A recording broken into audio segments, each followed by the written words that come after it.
আপনাদের সবাইকে স্বাগত জানাই আবারও স্যার এক্সপ্লেন্সে এবং বরাবরের মতো শুভ সকাল জানিয়ে শুরু করছি আজকের আলোচনা।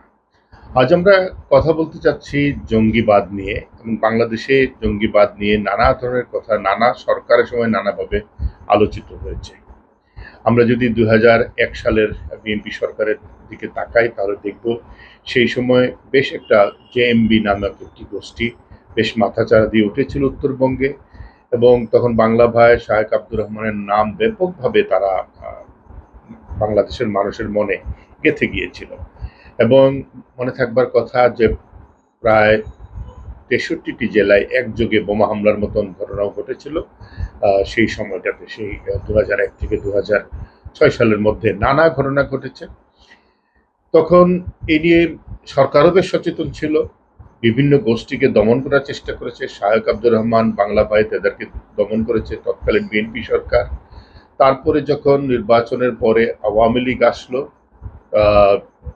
তারপরে আমরা আরেক ধরনের নেগেটিভ দেখতে পেয়েছি এবং পুরো আওয়ামী লীগ আমলে বলতে গেলে জঙ্গিবাদ একটা বড় ইস্যু ছিল, কারণ শাসন কার্যে যারা ছিলেন তারা সবসময় এই জঙ্গিবাদের কথা উচ্চারণ করেছেন যে জঙ্গিবাদ মাথাচাড়া দিয়ে উঠছে এবং জঙ্গিবাদ দমনের জন্য নানা ধরনের সক্ষম বাহিনী তৈরি করার চেষ্টা করেছে আওয়ামী লীগ সরকার।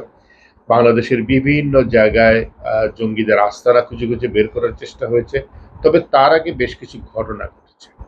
সেটা হলো যুদ্ধাপরাধের বিচারের সময় থেকে শুরু করে পরবর্তীতে আমরা বিভিন্ন সময় লেখক ব্লগারদেরকে হত্যার ঘটনা, বিদেশি নাগরিককে হত্যার ঘটনা ঘটেছে।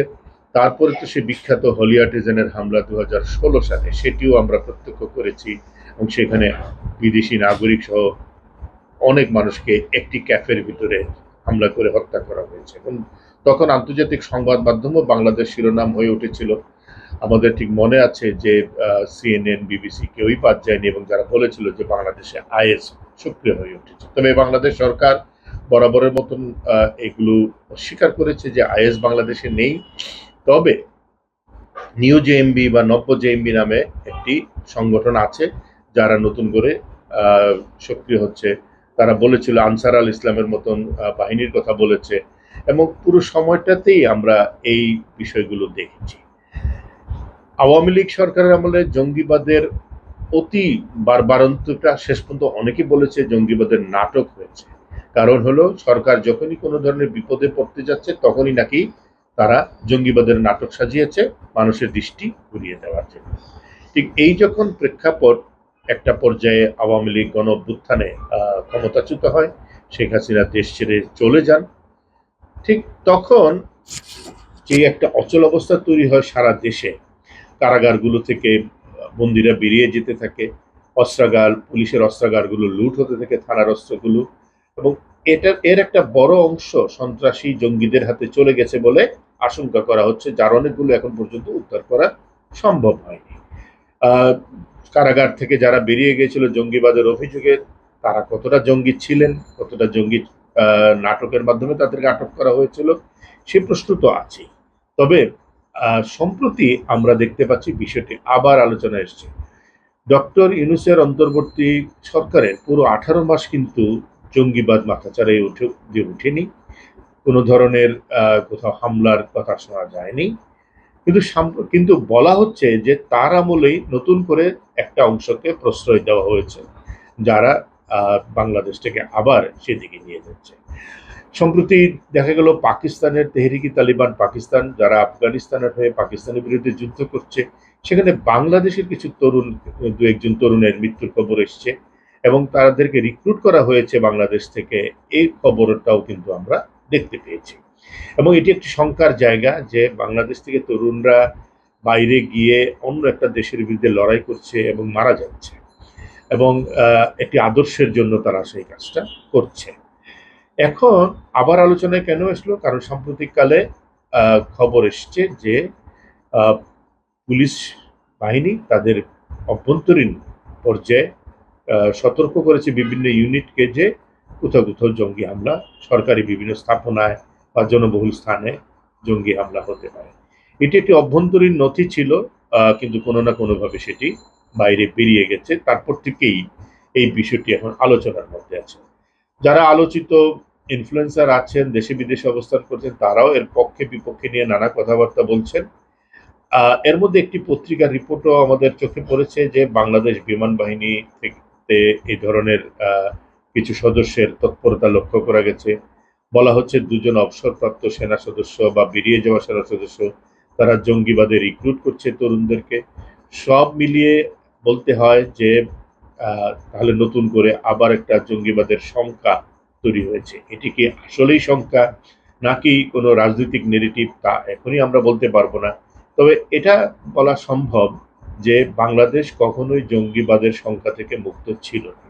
এর কারণটা হলো এখানে যেহেতু বিশাল একটা জনসংখ্যা আছে, ছোট একটি দেশ, এখানে বিভিন্ন আদর্শে মানুষ লেখাপড়া করে, বিভিন্ন আদর্শে লালন করে ধারণ করে। বাংলাদেশ থেকে যেহেতু তরুণরা বাইরে যাচ্ছে পাকিস্তানের হয়ে লড়াই করতে, সবকিছু মিলিয়ে এটাকে একেবারে উড়িয়ে দেওয়া যায় না যে এই সংখ্যাটা নেই। তাহলে কি করণীয়, যেটা সেটা হলো আমাদের আইন শৃঙ্খলা বাহিনীকে সচেতন থাকা। আমরা বিশ্বাস করি যে আমাদের আইন শৃঙ্খলা বাহিনীর সেই সক্ষমতা আছে, সেনাবাহিনী, পুলিশ সহ অন্যদের, এবং তারা নিশ্চয়ই সেগুলোকে যথার্থভাবে মোকাবেলা করতে পারবে। তবে মানুষেরও সচেতনতা প্রয়োজন আছে, বিশেষ করে তরুণ সন্তানেরা তারা কোথায় যাচ্ছে, কিভাবে বড় হচ্ছে, কাদের সাথে মিশছে, এই বিষয়গুলো বোধহয় বাবা মাদের আসলে খুবই লক্ষ্য রাখার প্রয়োজন আছে। বিপদগামী হতে সময় লাগে না, তাদেরকে কারা বিপদগামী করতে চায় সেগুলো চিহ্নিত করতে পারাটাও কিন্তু পরিবারের দায়িত্ব। সন্তানদেরকে নানা প্রতিষ্ঠানে পড়ালেখা করানো হয়, কিন্তু আমার কাছে যেটা মনে হয় যে সবচেয়ে বড় প্রতিষ্ঠান হলো পরিবার। পরিবার যদি একজন সন্তানের দিকে, তরুণের দিকে লক্ষ্য রাখে, আমরা চাই যে আমাদের সন্তানেরা ভালোভাবে লেখাপড়া করুক, তারা ধর্মীয় বিধান মেনে চলুক, নামাজ রোজা করুক, কিন্তু তারা যদি এই উগ্রপন্থার দিকে ধাবিত হয় তাহলে শেষ পর্যন্ত নিজের, পরিবারের এবং দেশের জন্য কোনো মঙ্গল বয়ে আনে না। বাংলাদেশে 2016 সালের যে হলি আর্টিজানের হামলা, তার আগের এবং পরের বাংলাদেশ আসলে ভিন্ন দুই বাংলাদেশ। তার আগে আমরা ক্রমাগত হুমকি দেখতে পাচ্ছিলাম 2000 হলি আর্টিজানের ঘটনার পরে, সেটি অনেকখানি কমে গিয়েছিল, কারণ আইন শৃঙ্খলা বাহিনী একটা সক্ষমতা অর্জন করেছিল। তবে কথাও ঠিক যে আওয়ামী লীগের আমলে যে সবগুলো মানে অভিযানই জঙ্গিবাদ মোকাবেলার নামে হয়েছে, সবগুলো যে সঠিক ছিল, কোনো কোনো যে নাটক ছিল না, একথা, অথবা অতি সতর্কতা থেকে হয়েছে কিনা, অতি আতঙ্ক থেকে হয়েছে কিনা, সেটা কেউ অস্বীকার করতে পারবে না। জঙ্গিবাদ এমন একটি বিষয় যেটি নিয়ে আসলে রাজনীতি করার জায়গা সেভাবে নেই। আমরা মনে করি যে এর বিষয়ে একটা জাতীয় ঐক্যবদ্ধ প্রয়োজন আছে। বিভিন্ন ধরনের রাজনীতি বাংলাদেশে থাকবে, ধর্মভিত্তিক রাজনীতি আছে, উদার গণতান্ত্রিক রাজনীতি আছে, বাম রাজনীতি আছে, কিন্তু এটি যেন বৈচিত্র্যটা যেন বজায় থাকে, কোনো একটি গোষ্ঠী যেন মাথাচাড়া দিয়ে উঠতে না পারে যে বাংলাদেশের পরিচয়টাই নষ্ট হয়ে যায়। একটি উদার গণতান্ত্রিক রাষ্ট্রের যে চেষ্টা বাংলাদেশ করে যাচ্ছে, সেখানে ধর্মভিত্তিক রাজনৈতিক দলগুলোরও বড় অবস্থান আছে, এবং সংসদ আছে, বিরোধী দল আছে।